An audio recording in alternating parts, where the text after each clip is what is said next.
doing? Welcome back to my channel and welcome if you are new. Don't forget to hit the subscribe button and the notification bell so you get notified every time I post a new video. Today we are going to be talking about how to start the ketogenic diet, a beginner's guide to the ketogenic diet.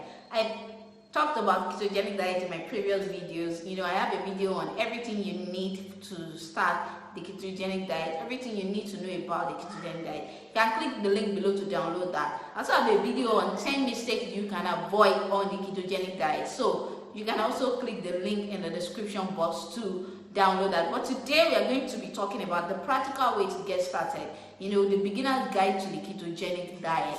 And be sure to watch this video to the very end because I'll tell you how to download a free ketogenic diet meal plan. So the first thing you want to do when you want to start the ketogenic diet is that you want to ask yourself that, are you ready to do this for the long haul? The truth is that, like I say all the time, keto is just one of the ways to lose weight. It's not a quick fix. You're not going to lose 10 kilos in 2 weeks on keto diet if your weight is 60 kg and you want to get to 50 kg. Even when you're weighing over 100, because the bigger your weight, the faster you can actually shed the weight. The bigger your weight, the faster you can shed the weight. So even if you're weighing 100 kilos, you probably lose about 5 to 6 kilos in a week, and then subsequently it starts reducing. So you need to ask yourself, am I ready to do this for the long haul? Is this something I want to do long term? And you can do it. There are people who can do keto long term, but keto is not for me as a person because I don't think I can give up my rice for anything whatsoever.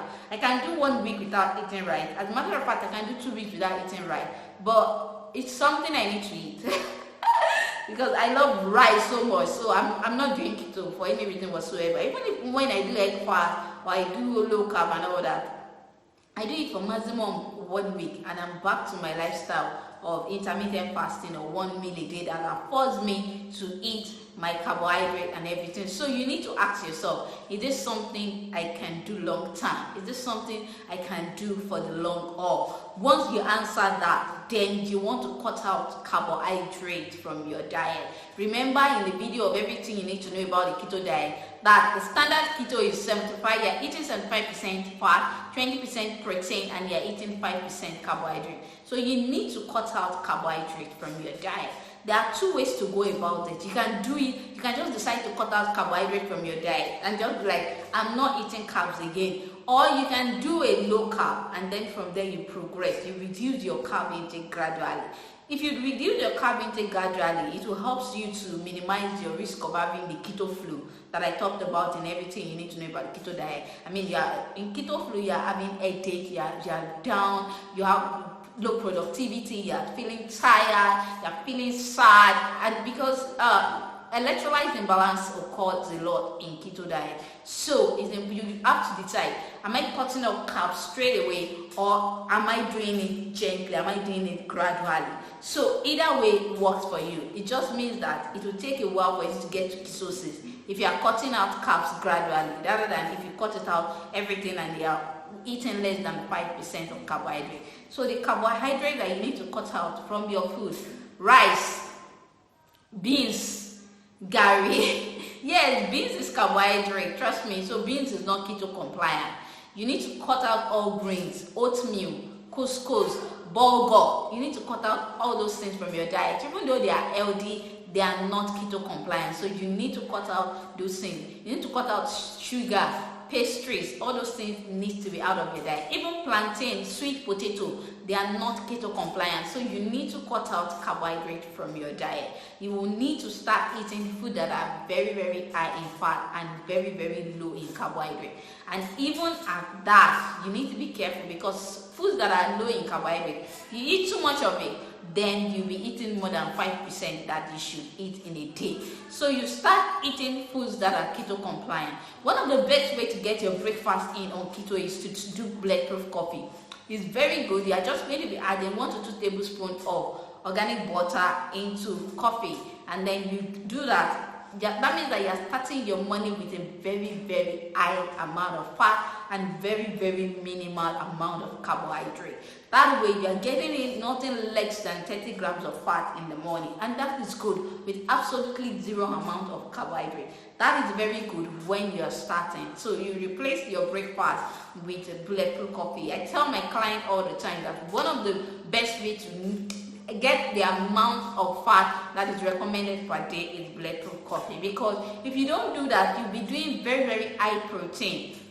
In Nigeria, we do a lot of high protein keto diet. We do fried stuff and fried stuff and fried stuff and fried stuff because we want to meet up with our keto with our fat intake for the day. So one of the things you can do to get to your goal, to achieve your goal, is bulletproof coffee.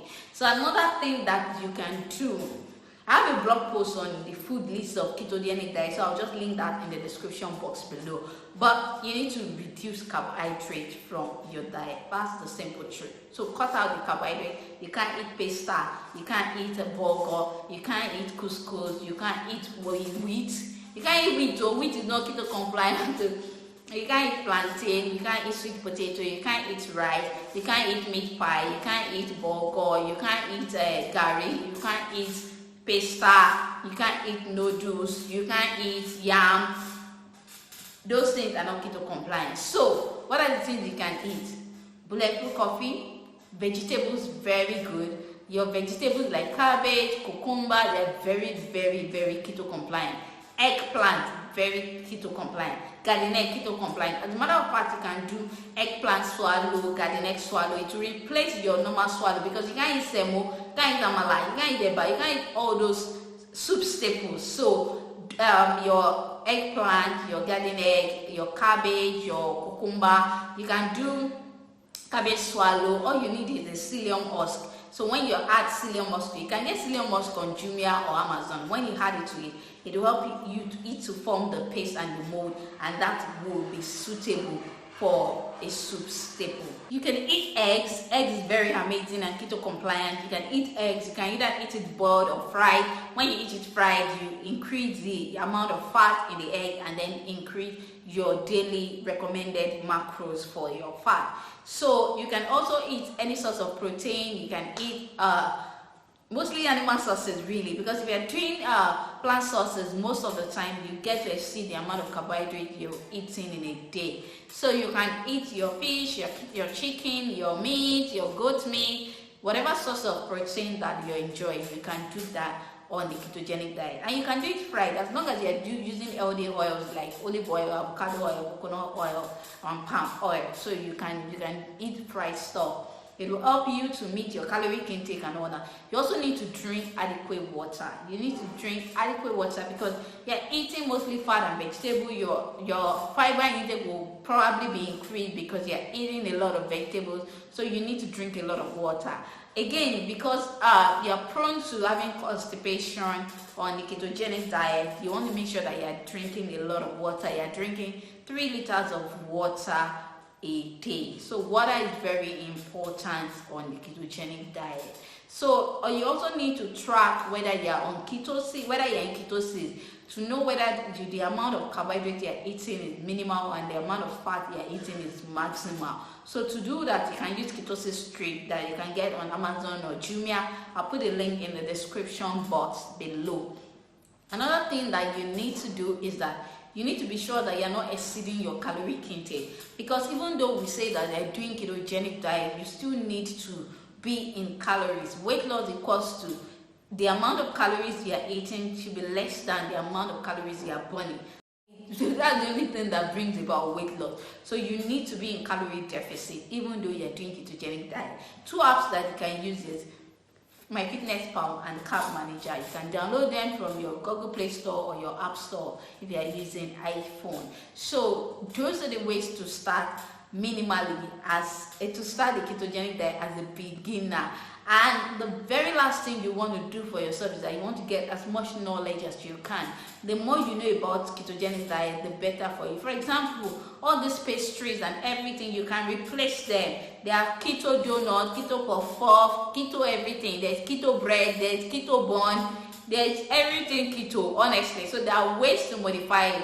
But you can only get to know that by getting knowledge. You need to know more about the ketogenic diet. You need to be hungry for knowledge. You need to seek to know more about the ketogenic diet. That's the only way you can stay consistent on the ketogenic diet. And when it comes to knowing more and learning more, I have a free ketogenic meal plan. It's a 3 days ketogenic meal plan that will get you started, and you can repeat the meals, and then you replicate it to get maximum results. So I'll put the link in the description box below so that you can download the meal plan and get started on your journey. Another thing you need is support group. You need support group that will help you, that will keep you encouraged. Honestly, accountability is very important. Weight loss is not easy, I can tell you, because I struggle with my weight a lot. I'm constantly losing weight, gaining it back, and so I can tell you for free that it's not easy. So you need accountability. You can join groups. If you don't want to pay for a coach, you can join groups. There are many groups on Facebook, WhatsApp, and the like.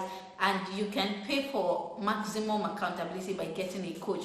But trust me, you need accountability to get results. So apart from getting knowledge, you need accountability. Accountability is very important. It will make you more committed, and it will help you achieve your goal faster. Accountability is non-negotiable when it comes to weight loss. Trust me, a lot of us are self-motivated, but even the best of us that is self-motivated, sometimes we still need that extra push, we still need that extra encouragement, we still need that extra support from an outsider. So it's always good to make sure that you join a group so that you can be accountable and get more results on your weight loss journey. If you like this video, give me a thumbs up, share it with your friends, and don't forget to subscribe.